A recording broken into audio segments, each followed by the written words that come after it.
Здравствуйте, дорогие друзья! С вами сегодня я, Сергей Зенин, и передача «У камина». Сегодняшний выпуск не совсем обычный. Он посвящен уходящему году. Каким был для нас этот 2021 год? И сегодня у нас в гостях директор нашего центра Иванова Ольга Николаевна. Здравствуйте, Ольга Николаевна. Здравствуйте, Сережа. Здравствуйте, уважаемые зрители.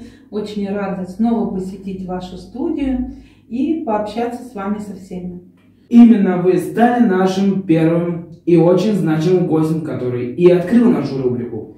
Наша с вами встреча состоялась в начале года, где мы говорили о перспективах и планах на текущий год. И вот сейчас, на кону Нового года, пришло время подвести итоги.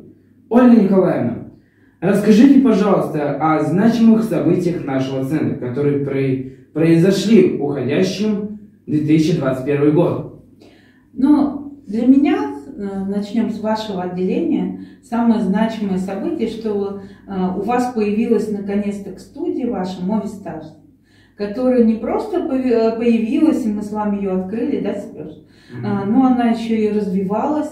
И очень хорошо, как в рамках студии появился новостной сюжет, который очень интересно рассказывает о деятельности всего нашего учреждения, где не только наши ребята рассказывают, но еще и показываются видеоролики. Мне очень радостно, что вы попробовали все себя киногероями. И появление новых видеороликов, конечно, очень тоже такое значимое событие, хотя очень грустно, что вы не попробовали поучаствовать в каких-то конкурсах, чтобы как можно больше о вас узнали. Ну и, конечно, была моя мечта о том, чтобы не только вы могли общаться между собой и участвовать в видеопроекте, но и, насколько я знаю, да, вы по мессенджеру пообщались с такими же ребятами, как вы, в Ханты-Мансийске, так же? Что-то запомнилось, нет? Да, вот это как раз студия-то и дает возможность людям, которые сидят дома и не могут никуда выйти, и общаются только со своим телефоном, пообщаться с вами, пообщаться с другими, показать свои таланты, и мы дальше будем об этом развивать. Если говорить о других событиях, то, конечно, для меня более значимо еще, что у нас появился новый партнер. По реализации нашего проекта, это сопровождаемого трудоустройства подростков, это автономная некоммерческая организация «Творцы без границ». Мы решили в этом году по трудоустройству подростков, но никак не могли решить по созданию рабочих мест для молодых инвалидов, а у нас их много, да? Сереж, ты же тоже ждешь своего часа, да? И поэтому, конечно, создание такой организации поможет нам реализовать все ваши ожидания. Но пока не только на начальном этапе, у них много задумок, проектов, но они потихоньку движутся по этому маршруту, поэтому будем вместе с ними и дальше работать, чтобы наша с ними мечта осуществилась, и вы были трудоустроены на работу, и могли бы строить уже какие-то свои планы. Что еще у нас было интересного? Наконец-то мы запустили наше такое отделение, это стационарное. И в этом году к нам приехали на реабилитацию люди из других городов Ханты-Мансийского округа, и мы могли получить такую профессиональную медицинскую, психологическую и педагогическую помощь. Понравилось или нет, хотелось бы от них получить обратный ответ, но я думаю, мы все старались для того, чтобы люди видели результат, и поэтому будем ждать их в следующем году для дальнейшей реабилитации. Мы в этом году реализовали 2 гранта. Это фонда помощи детям, попавшим в трудную жизненную ситуацию. За счет этого гранта мы приобрели оборудование и смогли открыть новую службу. Это микрореабилитационный домашний центр. Чем он значим? Это для создания непрерывности реабилитации, когда дети, получив травму, должны постоянно получать реабилитацию, даже находясь дома. И родители могут освоить приемы массажа, навыки ухода за ребенком и продолжать эту реабилитацию уже дома. А наше оборудование, которое мы можем им дать для использования в домашних условиях, поможет ему в этом. Ну и, конечно, наши специалисты, это психолог, это педагоги, это массажисты, могут выходить на дом и проводить реабилитационные мероприятия. И второй грант, это грант, который мы выиграли в конкурсе «Территория добрых дел», «Формула хороших дел», который устраивает СИБОР. Выигранный грант помог нам совершенствовать отделение ранней помощи и реализовать программу «Baby Time», создать клубы для родителей, развить раннюю помощь. Ну и, конечно, за счет этого мы смогли стать такой хорошей информационно-дискуссионной площадкой по обмену опыта для специалистов всего округа по развитию ранней помощи.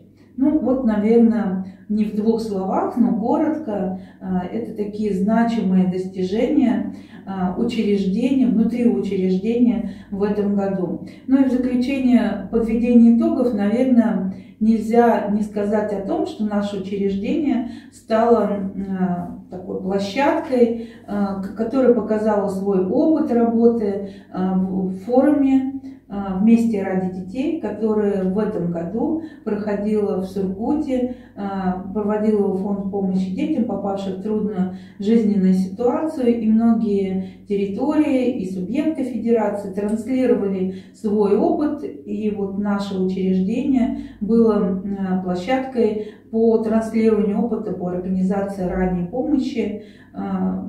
Качество организации было отмечено участниками форума.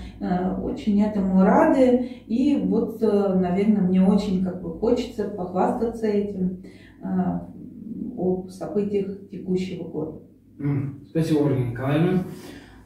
Были сложности в этом году, как вы с ними справились? Ну, наверное, основная наша сложность – это замкнутость информационного пространства. Вроде бы мы все делаем, чтобы его расширить. Это общаемся и с телевизионными СМИ, и с печатными СМИ, и расширяем наши социальные сети. Но, к сожалению, не все население знает о наших услугах и не может воспользоваться своевременно ими. Поэтому две основных проблемы – это узкое информационное пространство и, как итог, о том, что мы никак не можем развить реабилитацию для людей трудоспособного возраста. Не все люди, которые перенесли инсульт, травмы, операции, COVID-инфекцию, знают о нас и о том, что они могут получить в том числе на бесплатной основе наши реабилитационные услуги. Многие вынуждены ехать куда-то и тратить деньги в другие субъекты федерации, а тем не менее они могут это получить, не выезжая никуда, все на нашей территории. Поэтому, наверное, для меня это было основной сложностью, которую мы частично преодолели, и уже 100 человек, взрослых людей, инвалидов и неинвалидов, получили на базе нашей реабилитационные услуги. И я надеюсь, что это количество увеличится в следующем году. Хорошо. Ольга Николаевна, расскажите о планах развития центра в 2022 года. Ну, основное, наверное, это улучшение имиджа нашего учреждения. Если мы его хотим улучшить, значит, мы должны развивать свой кадровый потенциал в первую очередь. И поэтому хотелось бы это обучить наших специалистов новым технологиям, которые востребованы сейчас в реабилитации. Это и нейрологопедия, и нейропсихология, и сенсорно-динамическая реабилитация, ввести новые виды массажа услуг. Если мы говорим об развитии материально-технической базы, то то, что у нас будут выделены дополнительные средства федеральной, региональной поддержки, и выигранные деньги гранта позволят нам приобрести новое совершенное оборудование. Это, например, экзоскелет, который помогает детям получить или восстановить, обучиться или восстановить навыки ходьбы. Экзоскелет Бомбини. И мы будем единственным учреждением в округе, которое будет иметь данное оборудование. На следующий год мы планируем обустроить целевую пещеру, приобрести медицинское, педагогическое оборудование, что позволит нам расширить спектр услуг. Мы планируем дальше развивать микрореабилитационный центр, который бы позволит оказывать помощь не только детям Нижневартовска, но и детям Нижневартовского района и детям, которые проживают в отдаленных территориях Ханты-Мансийского автономного округа. Тот опыт, который мы сейчас наработали, по микрореабилитационному центру, хотелось бы дальше его транслировать, и у нас вот это все самое такое главное в планах. Мы приняли участие в конкурсе грантовой поддержки, ждем результатов. И если мы станем победителями, то хотелось бы ввести такую новую формулу социокультурной реабилитации. Это и создание театра теней, и создание сказкотерапии, театротерапии, где вы сами же станете потом в дальнейшем участниками. Ну вот, наверное, такие основные моменты в развитии нашего учреждения. Хорошо. Скажите, пожалуйста, а именно для вас, Ольга Николаевна, каким был уходящий год? Ну, для меня он был и удачным, и счастливым. Я сама по знаку гороскопа Стрелец, а стрельцы, они очень любят путешествовать. И прошлый год не дал возможность это осуществить в связи с ограничениями. В этом же году мне удалось принять участие в первом арктическом форуме социальных работников, который проходил в Мурманске.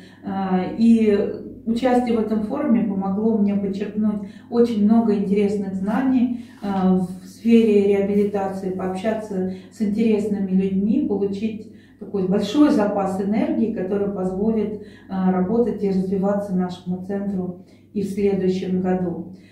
Лично для меня этот текущий год дал то, что я закончила переобучение и получила новые знания по диетологии и хотела бы развиваться дальше и, наверное, помогать другим людям преодолевать какие-то сложности. В вашей жизни что-то произошло интересное в этом году? Ну, наверное, да, я уже частично ответила вопрос, что самое интересное – это участие в форумах и то, что я прошла обучение. Любые знания, багаж знаний, он всегда очень интересен, и он дает возможность дальше развиваться, и вот, наверное, это самое интересное. Что пожелаете нашим зрителям в наступающем новом 2022 года? Но я хотела бы всех своих коллег, всех родителей поздравить с наступающим Новым годом и пожелать, самое главное, здоровья. Без здоровья не будет энергии, не будет желания двигаться дальше, познавать мир, путешествовать. Поэтому самое главное — сибирского крепкого здоровья, счастья, семейного уюта, исполнения всех желаний, достижения целей и наметить новую цель, двигаться дальше. Ну и самое главное, наверное, то, что актуально на сегодняшний день, я хочу пожелать всем мирного неба над головой. Хорошо, Ольга Николаевна, спасибо. Ольга Николаевна, спасибо, что нашли время для нас. Мы будем рады видеть вас у нас в гостях. примите, пожалуйста, небольшой подарок и поздравляем с наступающим Новым годом. Спасибо большое. Я так понимаю, что, Сереж, это сделано руками, да, наших детей. Это мыло, которое сделано с любовью, наверное, и с творчеством, да. Поэтому, к сожалению, не готова, чтобы дать ответный подарок. Спасибо большое и вам удачи и развития в следующем году. Ну что же, друзья, это был последний выпуск передачи «У камина» в этом году. И я, Сергей Зенин. Поздравляю всех с Новым годом, будьте здоровы и оставайтесь с нами. Всем до новых встреч, пока-пока. До свидания и счастливо в новом году.